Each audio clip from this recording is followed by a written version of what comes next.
But honestly, who could be more honest?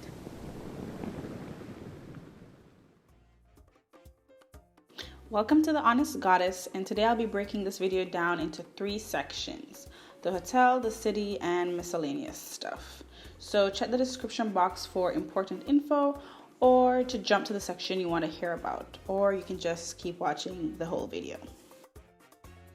So I recently visited Cuba, specifically Varadero, Cuba, which is on the northwest coast of the island. And I went with 2 of my close friends, and we stayed at the ocean Vista Azul. The hotel was about 50 minutes from the airport. Even though it says 31 minutes here, we had to make other stops on the way, so obviously it wasn't 30 minutes, right? We did get an all-inclusive package, and we had the deluxe room, which was like the regular room. It was pretty much the same as the pictures online.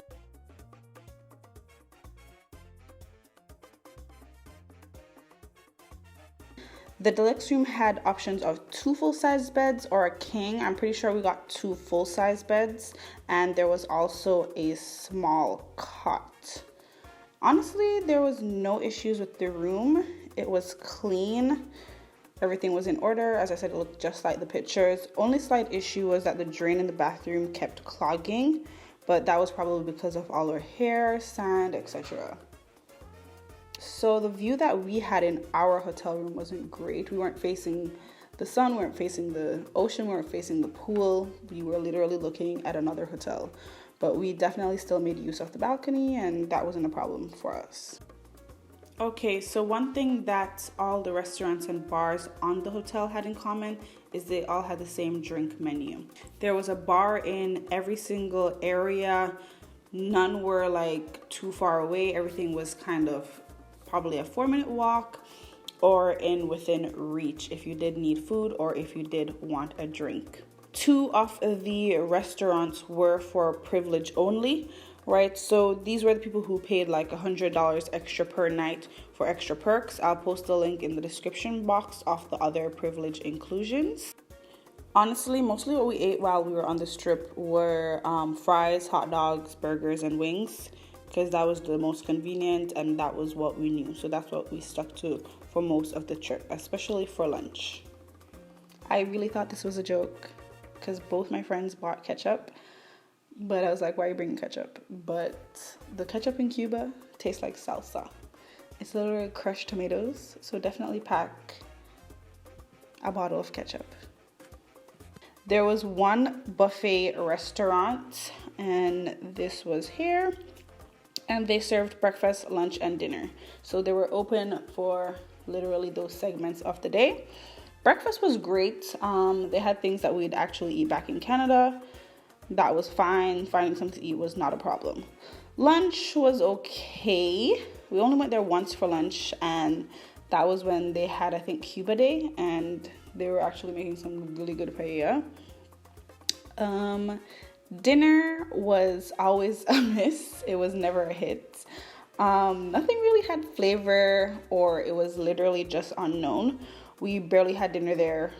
It was just not good. Nothing that we ate, nothing that we liked. Everything just tasted really bland, even the pizza.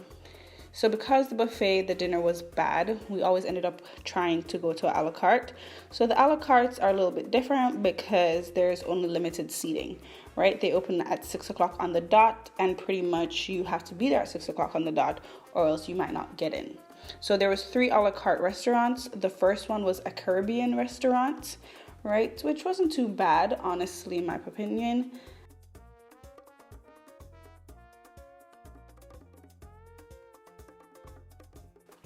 The second one was Italian, which was definitely our fave, but it was in high demand.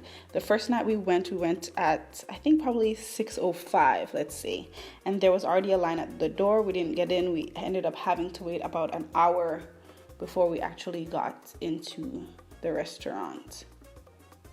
And honestly, the food the first night was really strange. Yes, it was pasta, but some of the sauces didn't match up. Some of the names didn't match up, but it was definitely one of the better places. The third a la carte restaurant was Gourmet.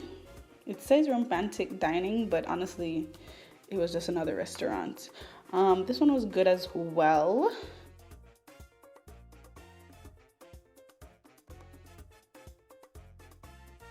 Okay, so there were 2 pools at this hotel, but I would say there were technically 3.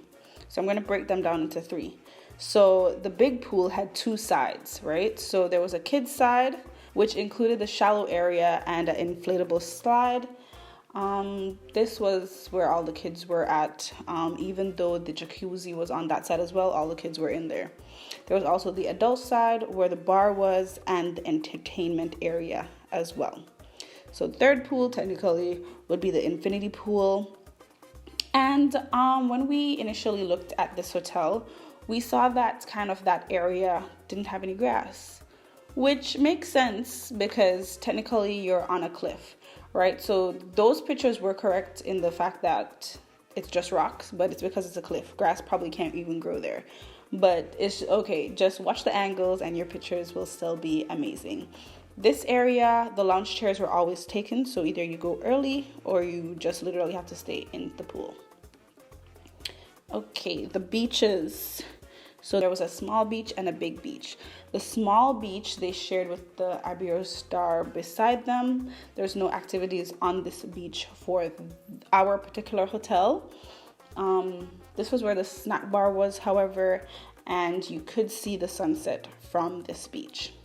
The big beach kind of also shared with another hotel, but it had a lot more space. There was several beach activities and all of them were free. There was volleyball, there was snorkeling, there was the hobby cats, which are the mini boats, which the workers there operate. So all you have to do is ask them and they will take you out. And once you're out in the deep ocean, you can snorkel, you can come off and swim.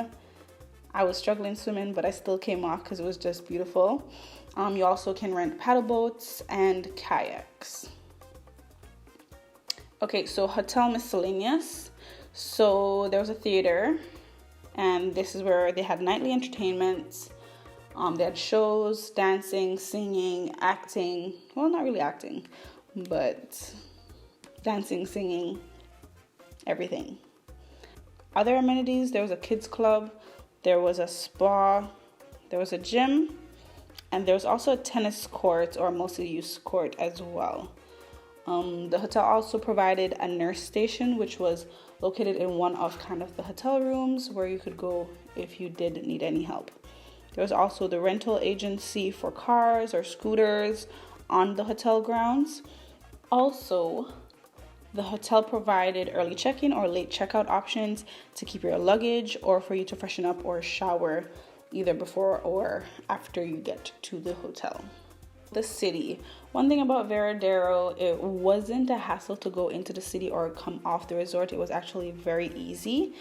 They have a $5 double-decker bus, and this $5 gets you unlimited trips for the whole day. So you can go to and from, or you can go to different locations for your $5 ticket, right? So this is what the bus kind of looked like. And there are several places in the city that you could go to. There was a mall, a shopping mall. I'll post it right here, right? It was pretty much like a convenience mall, or if you needed something quickly, there was a grocery store, there was like a pharmacy, and also there was a beach behind the mall as well if you wanted to do that. Also, we visited the flea market.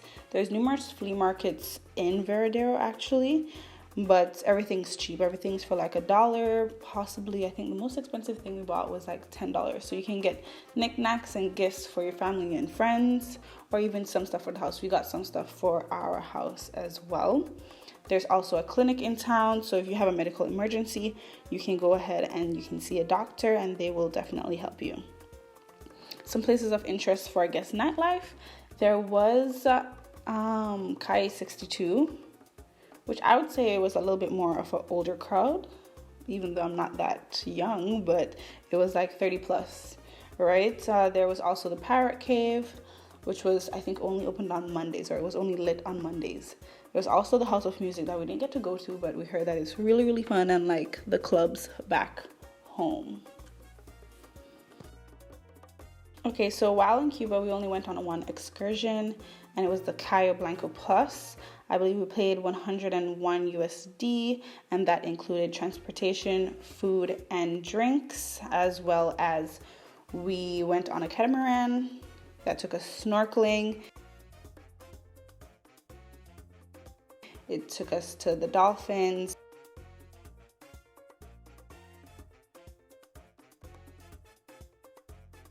And also took us to a small island of Cayo Coco, where we just spent a few hours until we went back home.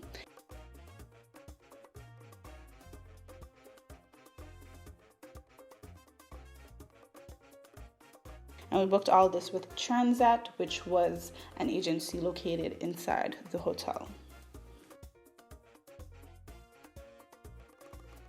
Okay, so exchange rates.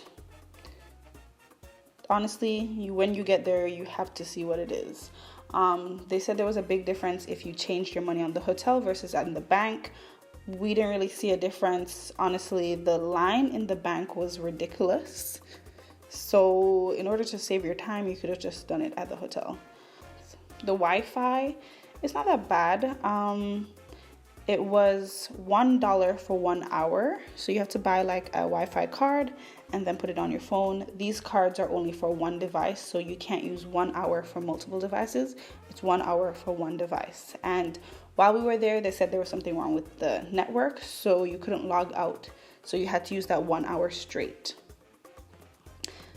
Few things, there was a lot of things blocked on the internet. For instance, there was no Snapchat. I know people say that if you get a VPN, you can unlock Snapchat, but you'd have to do that before you're in the country.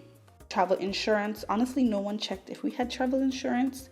They didn't really care. All of us had it.